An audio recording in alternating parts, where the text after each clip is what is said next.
यहाँ पर प्रश्न में दिया गया है 5 लगातार विषम संख्याओं का औसत 11 है तो ज्ञात कीजिए। यहाँ पर देखिए इस प्रकार के प्रश्न पेपर में कई बार पूछ लिए जाते हैं, तो ऐसे प्रश्नों के कंसेप्टों को समझने के बाद आप ऐसे प्रश्नों का आंसर ओरल देख करके दे सकते हैं।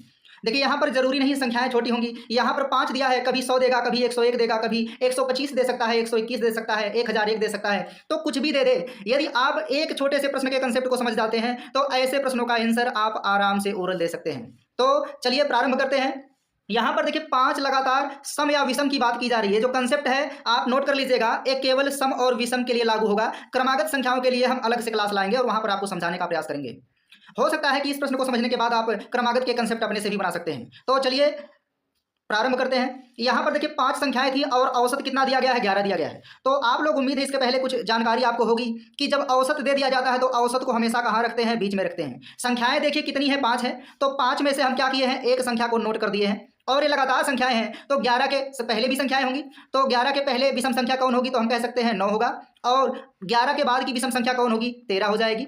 अब यहाँ पर देखिए संख्याएं अभी 3 हुई हैं, तो हम क्या करेंगे, 13 के बाद की एक और विषम संख्या लेंगे तो कितना आ जाएगा, 15 आ जाएगा। और इसी तरह से 9 के पहले की विषम संख्या लेंगे तो कितना आ जाएगा, 7 आ जाएगा। ये देखिए एकदम बेसिक तरीका है प्रश्न का आंसर देने का। यह तब लागू आपको करना है जब प्रश्न अत्यंत छोटा है। यहाँ से हम कंसेप्ट समझाने का प्रयास करेंगे और आपको क्लास में लगातार बने रहना है। एक प्रश्न को सीख लेने के बाद उम्मीद है आज के बाद ऐसे प्रश्नों में कोई डाउट नहीं रह जाएगा। चलिए अब यहाँ पर देखिए पहला प्रश्न आपका क्या था, पूछा गया था सबसे छोटी संख्या। तो यहाँ पर आप देख रहे होंगे सबसे छोटी संख्या कितना हो जाएगी, 7 हो जाएगी। पहले प्रश्न का आंसर हो गया बेसिक से। दूसरा देखिए प्रश्न है सबसे बड़ी संख्या, तो यहाँ पर देखिए सबसे बड़ी संख्या कौन हो जाएगी, 15 हो जाएगी।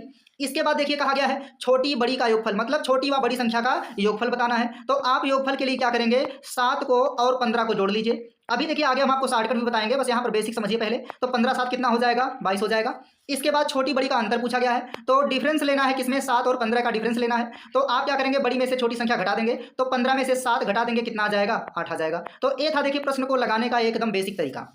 अब हम यहीं से क्या करेंगे, आपको शॉर्टकट की तरफ मूव कराने का प्रयास करेंगे और आप आराम से प्रश्नों को देखते रहिए लगातार। यहाँ देखिए क्या दिया है, 5 संख्याएं दिया है। तो अगर संख्याएं 5 हैं, यहाँ पर देखिए संख्याएं जब 5 नोट की गई हैं तो हम कह दें कि इनमें गैप कितना होगा। गैप का मतलब बीच में मान। तो यहाँ देखिए एक यहाँ पर गैप बन रहा है, एक यहाँ गैप बन रहा है, एक यहाँ पर गैप है और एक यहाँ पर गैप है। यानी अगर संख्याएं कितनी हैं, 5 है, तो गैप कितने हैं, 1 2 3 4 हैं। यानी यहाँ पर देखिए क्या है, गैप का मान संख्या के मान से क्या है, 1 कम है। तो इसको भी आप लोग कहीं पर नोट कर सकते हैं कि गैप का जो मान होता है, अलग से नोट कर लेंगे, गैप का मान क्या होता है, नंबर्स के मान से हमेशा 1 कम होता है। तो n-1 कर देते हैं, जहाँ n किसको रिप्रेजेंट करेगा, नंबर्स को यानी संख्याओं को प्रेजेंट करेगा। और यहाँ जो ये n है यह किसके लिए है, लगातार सम या विषम की बात हम कर रहे हैं। और यहाँ प्रश्न में क्या दिया है, विषम दिया है।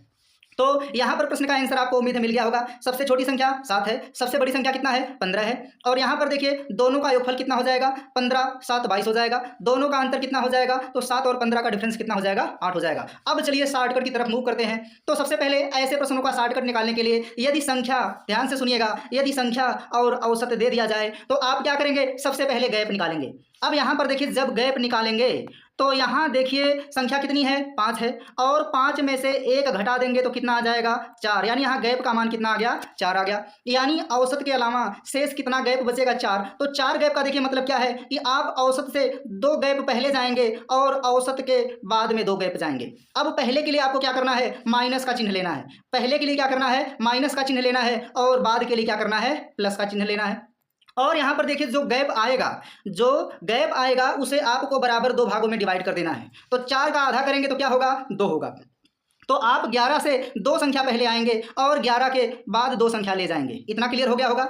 अब यहाँ पर देखिए जब लगातार सम या विषम की बात होगी तो लगातार सम या विषम में गैप यानी अंतर कितने का होता है, लगातार सम संख्या हो या लगातार विषम संख्या हो, गैप हमेशा कितने का बनता है, 2 का बनता है। जब गैप 2 का बनता है तो आप क्या करेंगे, यहाँ पर गैप से गुणा करा दीजिए। मतलब जो नंबर्स आए हैं उसमें क्या करना है, गैप से गुणा करा देना है। ये जो ग्रीन कलर में 2 है, क्या है, गैप को प्रेजेंट कर रहा है यहाँ नीचे। तो उम्मीद है समझ पा रहे होंगे आप सभी लोग। तो यहाँ क्या करना है, गैप से गुणा करा देना है। अब देखिए जब गुणा करा लेंगे तो यहाँ पर 2 दूना कितना हो जाएगा, 4। यानी यहाँ पर क्या करना है, -4 करना है, और यहाँ पर क्या करना है, 2 दूना 4 यानी +4 करना है। अब यहाँ पर पूछा जाए कि सबसे छोटी संख्या, तो आपको क्या करना है, औसत में से, ध्यान से समझिएगा, औसत में से गैप का आधा करना है और आधा करके 2 से गुणा करके आपको क्या करना है, औसत में से घटा देना है। अब अगर आप 11 में से कितना घटा दीजिए, 11 में से आप 4 घटा दीजिए तो कितना आ जाएगा, 7 आ जाएगा। अब देखिए इसी तरह से अगर पूछा जाए सबसे बड़ी संख्या, तो सबसे बड़ी संख्या निकालने के लिए क्या करना है, आपको औसत लेना है। औसत कितना है, 11, और 11 में जो मान आया है 2 का 2 में गुणा करने से उसको जोड़ देना है, तो 11 4 कितना आ जाएगा, 15 आ जाएगा। अभी आपको हम स्पष्ट करेंगे, पहले नियमों को समझने का प्रयास कीजिए। इसके बाद देखिए आपके 2 प्रश्नों का आंसर मिल चुका है। सबसे छोटी संख्या 7 हो गई, सबसे बड़ी संख्या कितना हो गई, 15। उम्मीद है आपको ये कंसेप्ट थोड़ा कठिन लग रहा हो। इससे आसान तो आप सोच रहे होंगे कि पहले 7 हो गया और 15 हो गया, इस तरह से प्रश्नों का आंसर दे सकते हैं। लेकिन हम पहले ही बता चुके हैं कि अगर संख्याओं का मान ज़्यादा हो जाएगा, 101 संख्याएं हो जाएंगी, 1021 संख्याएं हो जाएंगी, तो ऐसे प्रश्नों में आप कहाँ तक नोट करेंगे, तो वहां पर नोट करने में टाइम बहुत ज़्यादा लगेगा, इसीलिए आपको कंसेप्टों को समझना पड़ेगा। तो चलिए, ये 7 हो गया सबसे छोटी संख्या और 15 हो गई सबसे बड़ी संख्या। अब यहाँ देखिए योगफल की बात की जा रही है, छोटी व बड़ी संख्या का योगफल। तो योगफल निकालने के लिए देखिए हम शॉर्टकट क्या बता रहे हैं, आराम से समझने का प्रयास कीजिएगा। बात किसकी की जा रही है, योगफल की। और योगफल में कौन सा, सबसे छोटी व सबसे बड़ी संख्या का योगफल निकालना है। तो सबसे छोटी व सबसे बड़ी संख्या का योगफल आप देखेंगे तो कितना आएगा, 15 7 22 आएगा। तो ऐसे प्रश्नों में देखिए कुछ नहीं करना है, योगफल निकालना होगा तो सीधे एवरेज लेना है, और इनका जो अंतर है संख्याओं में अंतर कितने का है, 2 2 का है, तो आप क्या करेंगे, अंतर यानी 2 से गुणा करा दीजिए। तो एवरेज 11 है और 11 में 2 से गुणा करा दीजिए, कितना आ जाएगा, यानी 11 गुणे 2 बराबर कितना आ जाएगा, 22 आ जाएगा। तो ये हो गया आपका शॉर्टकट, आप आराम से ऐसे प्रश्नों का आंसर दे सकते हैं। इसी तरह से एक बार नोट कर लीजिए, फिर आगे बताते हैं अंतर कैसे निकालते हैं। चलिए नोट कर लिए होंगे आप सभी। तो देखिए इसी तरह से यदि अंतर निकालना है, तो अंतर निकालने के लिए आप लोग क्या करेंगे, यहां पर देखिए छोटी व बड़ी संख्या का यदि अंतर निकालना हो, तो अंतर निकालने के लिए क्या करेंगे, तो यहां पर आप सभी लोग देख रहे होंगे अंतर कितना आया था, 8 आया था। तो अंतर निकालने के लिए आपको क्या करना है, गैप लेना है। क्या लेना है, गैप लेना है और उसका दुगना कर देना है। तो यहाँ गैप का मान देखिए कितना आया था, संख्याएं कितना है, 5। 5 में से 1 घटा दिए, गैप का मान कितना था, 4। तो यहाँ पर 4 में किससे गुणा कराना है, 2 से। तो गैप यानी यहाँ पर देखिए अंतर का मान कितना आ जाएगा, 8 आ जाएगा। तो उम्मीद है ये पंचमेल खिचड़ी हो गया होगा, आपको कम समझ में आया होगा।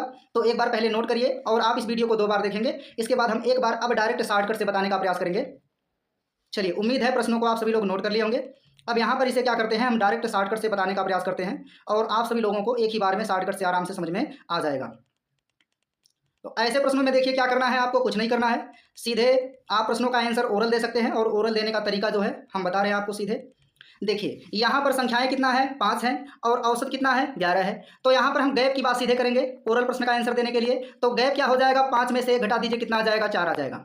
अब यहाँ पर 4 आ गया और औसत कितना है, 11। तो जब सबसे छोटी संख्या निकालना है, ध्यान से समझिएगा, पहले प्रश्न का आंसर क्या हो जाएगा, सबसे छोटी संख्या निकालना है तो आप क्या करेंगे, जो सबसे छोटी संख्या होगी वह औसत से कम होगी। जब औसत से कम होगी तो आप क्या करेंगे, 11 लेंगे। क्या करना है आपको, औसत लेना है। तो औसत कितना है, 11। 11 में से घटाना है, कितना घटाना है, ये जो गैप आया है इसका आधा करना है, इसका आधा करना है, कितना आ जाएगा, 2। आपको 2 से गुणा करना है। और विषम संख्याओं की बात की जा रही है, किसकी, विषम की। तो विषम संख्याओं में अंतर कितने का होता है, 2 2 का। तो आप देखिए 1 तो 2, एक गैप का आधा लिए है। अगर मान लीजिए गैप 6 होता तो 6 का आधा यहाँ पर कितना लिखा जाता, 3। लेकिन यहाँ पर गैप 4 है तो 4 का आधा कितना आया, 2। अब इसके बाद देखिए क्या करना है, संख्याओं में अंतर, विषम संख्याओं में अंतर कितने का, 2 से। तो 2 से गुणा करा दीजिए। अब ये हो जाएगा 11 में से 4 घटा दीजिए, कितना आ जाएगा, 7। ऐसे ओरल देखिए 5 में से 1 घटाइए, गैप 4 आएगा। 4 का आधा करिए, कितना आएगा, 2 आएगा। अब आप देखेंगे जो विषम संख्या है उसमें अंतर कितने का, 2 का। तो 2 में 2 से गुणा करिए और 11 में से घटा दीजिए, कितना आ जाएगा, 7 आ जाएगा। तो सबसे छोटी संख्या कितनी आ गई, 7 आ गई। इसी तरह से देखिए दूसरे प्रश्न का आंसर देना है। अब यहाँ पर देखिए जब सबसे बड़ी संख्या की बात करेंगे तो बड़ी संख्या हमेशा औसत से क्या होगी, अधिक होगी। तो अधिक करने के लिए क्या करेंगे, आप जोड़ेंगे। अब सेम प्रक्रिया यहाँ पर करना है। देखिए गैप का आधा करिए, कितना आएगा, तो गैप 4 है, 4 का आधा कितना आएगा, 2। विषम संख्याओं में अंतर कितने का, 2 का। अब आप जोड़ लीजिए, कितना आ जाएगा, 15 आ जाएगा। तो ऐसे प्रश्नों का देखिए आप आंसर आराम से ओरल दे सकते हैं। अब इसके बाद देखिए तीसरा आपको समझना है। तीसरा क्या है, छोटी व बड़ी संख्या का योगफल। तो छोटी व बड़ी संख्या का योगफल निकालने के लिए आपको क्या करना है, सीधे एवरेज लेना है। और एवरेज का क्या करना है, क्रमागत सम या विषम के लिए है तो यहाँ पर 2 से गुणा करा देना है। तो एवरेज कितना है, 11, और 11 में 2 से गुणा करा देंगे, कितना आ जाएगा, 22 आ जाएगा। अब इसके बाद देखिए अगला चौथा क्वेश्चन क्या पूछा गया है, पूछा गया है छोटी बड़ी का अंतर, मतलब छोटी व बड़ी संख्या का अंतर। तो अंतर निकालने के लिए देखिए क्या करना है, आपको गैप लेना है। क्या करना है, गैप लेना है और 2 से गुणा करा देना है। तो यहाँ देखिए गैप का मतलब संख्याओं का नहीं, यहाँ पर जो संख्याओं का नंबर से दिया गया 5, 5 में से गैप कितना आया था, 4। तो ये 4 लेना है और 2 से गुणा करा देना है। तो 4 गुना कितना हो जाएगा, 8 हो जाएगा। यदि यह प्रश्न आपको समझ में आ गया होगा तो इसके बाद हम बड़े बड़े प्रश्नों को भी ला करके हल करने का प्रयास करेंगे। और